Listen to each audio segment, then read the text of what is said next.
नमः शिवाय। शिव जी सदा सहाय। ओम नमः शिवाय। गुरु जी सदा सहाय। रुद्र संहिता के द्वितीय सती खंड का 25वां अध्याय। श्री शिव के द्वारा गोलोक धाम में श्री विष्णु का गोपेश के पद पर अभिषेक तथा उनके प्रति प्रणाम का प्रसंग सुनाकर श्री राम का सती के मन का संदेह दूर करना, सती का शिव के द्वारा मानसिक त्याग।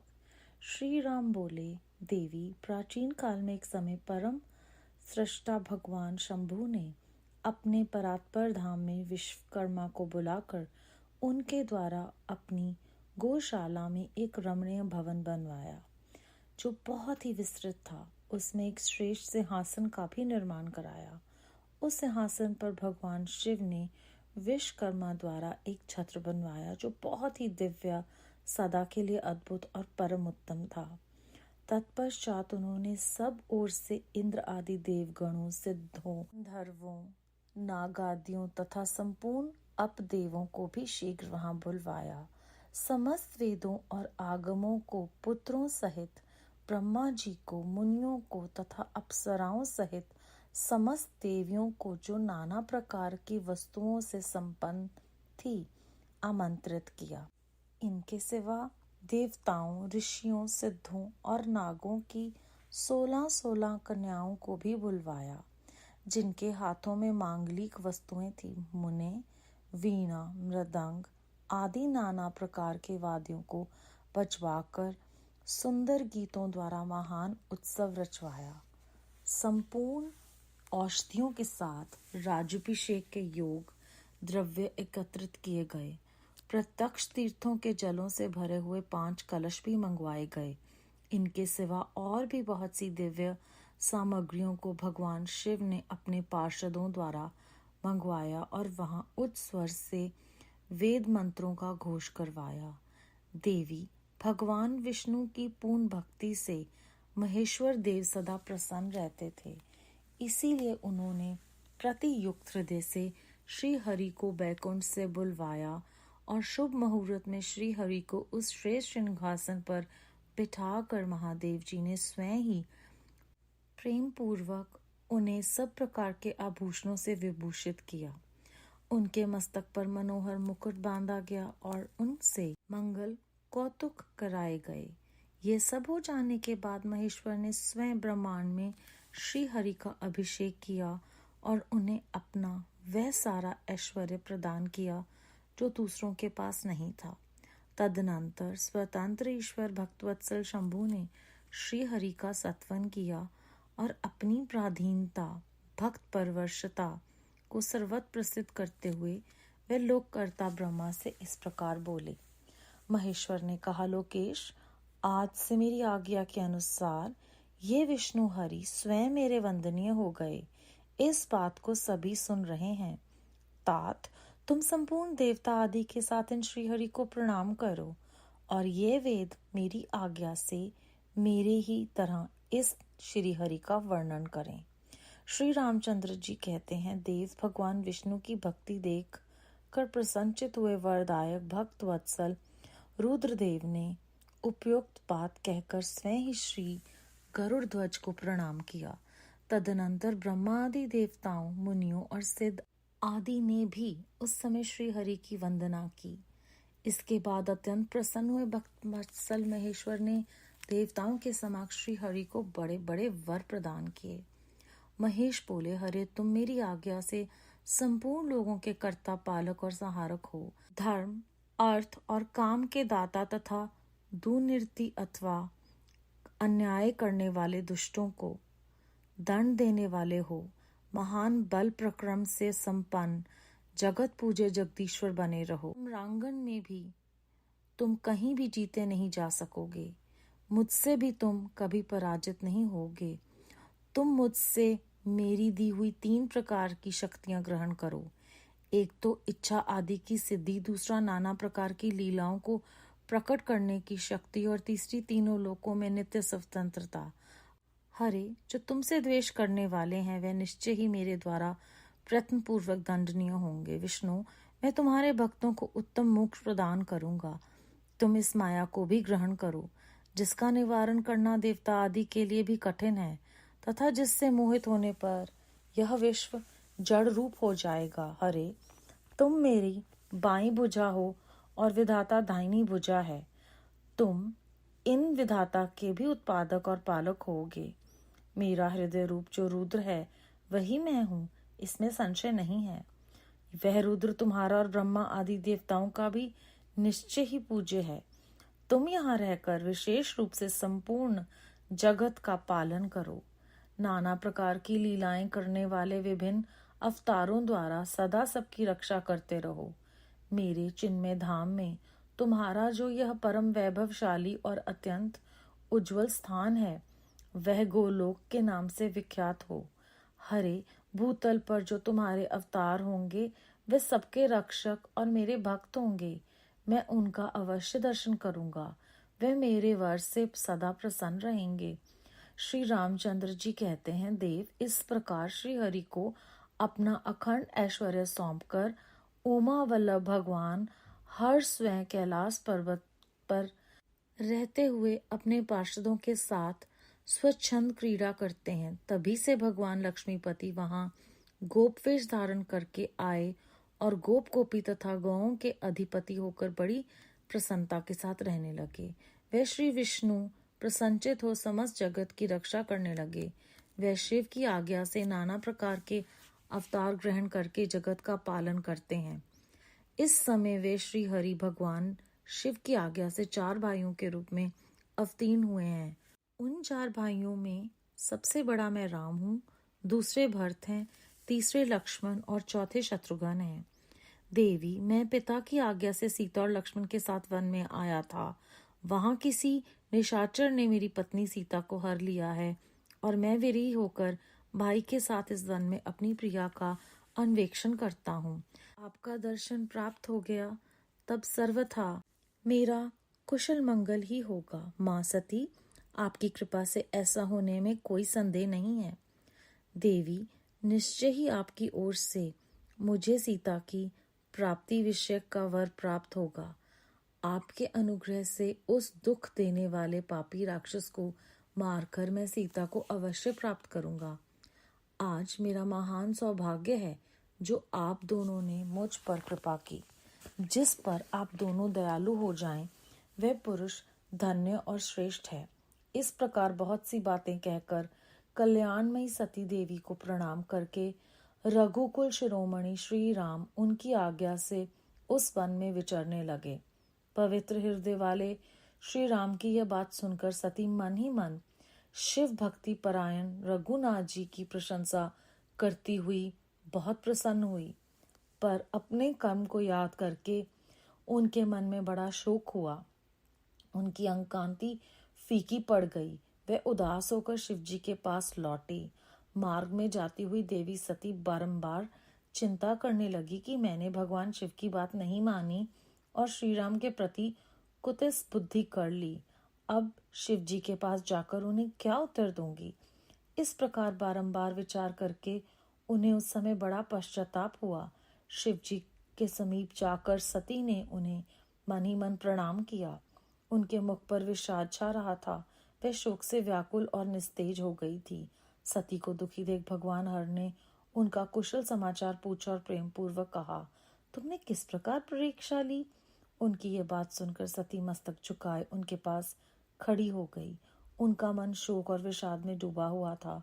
भगवान महेश्वर ने ध्यान लगाकर सती का सारा चरित्र जान लिया और उन्हें मन से त्याग दिया। धर्म का प्रतिपालन करने वाले परमेश्वर शिव ने अपनी पहले की हुई प्रतिज्ञा को नष्ट नहीं होने दिया। सती का मन से त्याग करके वे अपने निवासभूत कैलाश पर्वत पर चले गए। मार्ग में महेश्वर और सती को सुनाते हुए आकाशवाणी बोली, परमेश्वर तुम धन्य हो और तुम्हारी ये प्रतिज्ञा भी धन्य है। तीनों लोगों में तुम्हारे जैसा महायोगी और महाप्रभु दूसरा कोई नहीं। वह आकाशवाणी सुनकर देवी सती की कांति फीकी पड़ गई। उन्होंने भगवान शिव से पूछा, नाथ मेरे परमेश्वर, आपने कौन सी प्रतिज्ञा की है, बताइए। सती के इस प्रकार पूछने पर भी उनका हित चाहने वाले प्रभु ने पहले अपने विवाह के विषय में भगवान विष्णु के सामने जो प्रतिज्ञा की थी उसे नहीं बताया। मुने, उस समय सती ने अपने प्राण वल्लभ पति भगवान शिव का ध्यान करके उस समस्त कारणान्यों को जान लिया जिससे उनके प्रियतम ने उन्हें त्याग दिया था। शंभु ने मेरा त्याग कर दिया। इस बात को जानकर दक्ष कन्या सती शीघ्र ही अत्यंत शोक में डूब गई और बारंबार सिसकने लगी। सती के मनोभाव को जानकर शिव ने उनके लिए जो प्रतिज्ञा की थी उसे गुप्त ही रखा और वे दूसरी बहुत सी कथाएं कहने लगे। नाना प्रकार की कथाएं कहते हुए वे सती के साथ कैलाश पर जा पहुंचे और श्रेष्ठ आसन पर स्थित हो चित्रवृत्तियों के निरोध पूर्वक समाधि लगा अपने स्वरूप का ध्यान करने लगे। सती मन में अत्यंत विषाद ले अपने उस धाम में रहने लगी। मुने शिवा और शिव के उस चरित्र को कोई नहीं जानता। महामुनि स्वेच्छा से शरीर धारण करके लोक लीला का अनुसरण करने वाले उन दोनों प्रभुओं का इस प्रकार वहां रहते हुए दीर्घ काल व्यतीत हो गया। तत्पश्चात उत्तम लीला करने वाले महादेव जी ने ध्यान तोड़ा। ये जानकर जगदम्बा सती वहां आई और उन्होंने व्यथित हृदय से शिव के चरणों में प्रणाम किया। उदार चेता शंभु ने उन्हें अपने सामने बैठने के लिए आसन दिया और बड़े प्रेम से बहुत सी मनोरम कथाएं कही। उन्होंने वैसी ही लीला करके सती के शोक को तत्काल दूर कर दिया। वह पूर्ववत सुखी हो गई। फिर भी शिव ने अपनी प्रतिज्ञा को नहीं छोड़ा। तात परमेश्वर शिव के विषय में यह कोई आश्चर्य की बात नहीं समझनी चाहिए। मुनि लोग शिव और शिव की ऐसी ही कथा कहते हैं। कुछ मनुष्य उन दोनों में वियोग मानते हैं, परंतु उनमें वियोग कैसे संभव है? शिव और शिवा के चरित्र को वास्तविक रूप से कौन जानता है? वे दोनों सदा अपनी इच्छा से खेलते और भांति भांति की लीलाएं करते हैं। सती और शिव वाणी और अर्थ के भांति एक दूसरे से नित्य संयुक्त हैं। उन दोनों में वियोग होना असंभव है। उनकी इच्छा से ही उनमें लीला वियोग हो सकता है। अध्याय 25 समाप्त। इस अध्याय में आज हमने जाना कि किस प्रकार शिवजी महाराज ने भगवान विष्णु जी के लिए एक सुंदर आसन तैयार करवाया विश्वकर्मा जी के द्वारा और उनका सबके सामने मुकुट बांधकर बहुत सारे मंगल कौतक करवाने के बाद उन्हें सिंहासन पर प्रेम पूर्वक बिठाकर आभूषणों से विभूषित करके उन्हें वैकुंठ में सम्मान दिया और भक्त परवशता उन्होंने श्री हरि का भी सत्वन किया और ये कहा कि अगर कोई उनकी निंदा करेगा तो वो शिवजी महाराज की निंदा होगी और इस तरह से उनको बहुत सारे वर दिए और ये कहा कि अब आप जो है वो धर्म, अर्थ और काम के दाता होगे। कोई भी अगर इस सृष्टि पर अन्याय करेगा या दुष्कर्म करेगा तब आप दंड देने वाले होगे। आपको कोई नहीं जीत सकता, मैं भी आप पर विजय नहीं प्राप्त कर सकता। और इस प्रकार उन्होंने गोलोक के नाम से विख्यात परम वैभवशाली अत्यंत उज्जवल स्थान उनको प्रदान किया। इस प्रकार शिव जी की आज्ञा से श्री विष्णु जी विभिन्न अवतार ग्रहण करके जगत का पालन करने आते हैं, ये हम सब जानते हैं। उसका जिक्र इस अध्याय में हुआ। अब जब सती जी वापस आती हैं तो वो बहुत व्याकुल हैं और दुखी हैं क्योंकि उन्हें लगा कि मैंने भगवान शिव की बात नहीं मानी और उनकी बुद्धि कहाँ चली गई थी। और वो बहुत सारा पश्चाताप लेकर वहाँ पहुँचती हैं, उनको मन में प्रणाम करती हैं, लेकिन वहाँ पर जाकर उन्हें ये ज्ञात होता है कि शिवजी भगवान ने तो उन्हें त्याग दिया क्योंकि उन्होंने प्रतिज्ञा ली थी विष्णु जी के सामने कि कभी भी अगर वो मुझ पर अविश्वास करेगी तो मैं उसका त्याग कर दूंगा। जैसे हमने पहले जब वो शिव जी के पास जाते हैं कि आप शादी कर लें तो एक प्रतिज्ञा में से ये प्रतिज्ञा भी वो लेते हैं और ये जानकर वो बहुत दुखी हो जाती हैं। लेकिन शिवजी महाराज जानते हैं कि वो अगर उस प्रतिज्ञा के बारे में बता देंगे तो वो और दुखी होंगी, तो यहाँ पे हमें प्रेरणा मिलती है कि किसी के भी हृदय को हमें दुखाना नहीं चाहिए। तो उन्होंने उनको अपने ध्यान से हटाने के लिए बहुत सारी कथाएं कही, और फिर अपने जो हम किसी से भी प्रतिज्ञा करते हैं या कोई भी वचन देते हैं, उसे निभाना कितना आवश्यक है, वो यहाँ पर हमें प्रेरणा मिल रही है। और जो आकाशवाणी है वो जब कहती है कि आपके जैसा कोई हो ही नहीं सकता, आपने अपनी प्रतिज्ञा जो विवाह के समय ली थी उसको नहीं तोड़ा, भूले नहीं आप, ये आप ही कर सकते हैं। क्योंकि ऐसा मोह है हमारे आसपास कि हम अपनी हिसाब से सब कुछ बदल लेते हैं, लेकिन इस अध्याय में हमें फिर बार बार यही समझाया जा रहा है कि ना तो किसी का हृदय दुखाएं और अपने कहे हुए वचनों को ना तोड़ें। तो जब वो दोनों ध्यान में चले जाते हैं अपने अपने उसी धाम में, और एक और यहाँ पे प्रेरणा मिल रही है कि जब आपके पास कोई हल ना हो तो आप उस परमपिता परमात्मा का ही स्मरण करें। यहाँ पे महादेव जी अपने ही स्वरूप का चिंतन कर रहे हैं और ध्यान में बैठकर अपने आप को उस परमात्मा के साथ जोड़ रहे हैं। तो थोड़ी देर बाद जब समय बीत गया, वो पुनः मिले, तो अभी भी उन्होंने उनका त्याग किया हुआ था, वो दुखी थी, लेकिन शिव जी ने उत्तम लीला करके जब अपना ध्यान तोड़ा, सती देवी को पता चला, वो वहाँ गई, तो शोक को उन्होंने तत्काल ही सुंदर सुंदर कथाएं सुनाकर ख़त्म कर दिया।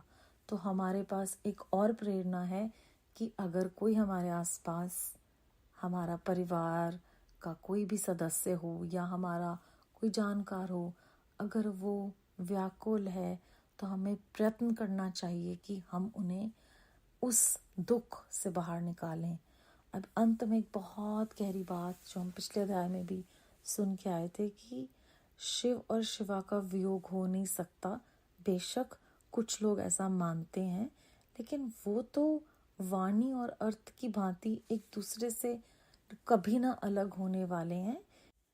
ये जो वियोग हमें दिखाया गया है, ये भी उन्हीं की लीला है, हमें सब समझाने के लिए वो गहरी बातें कि कभी भी अपने वचन ना तोड़ें, एक दूसरे की इज्जत कैसे करनी है और कैसे दुख से बाहर निकालना है, और कोई भी दुख देने वाली बात नहीं करनी है। ये 3 बहुत गहरी बातें कितनी सहजता से हमें इस अध्याय में सीखने को मिली। बेअंत शुक्राना गुरु जी महाराज, हमें ये समझाने के लिए। आप ही की कृपा का प्रसाद है। बेअंत शुक्राना।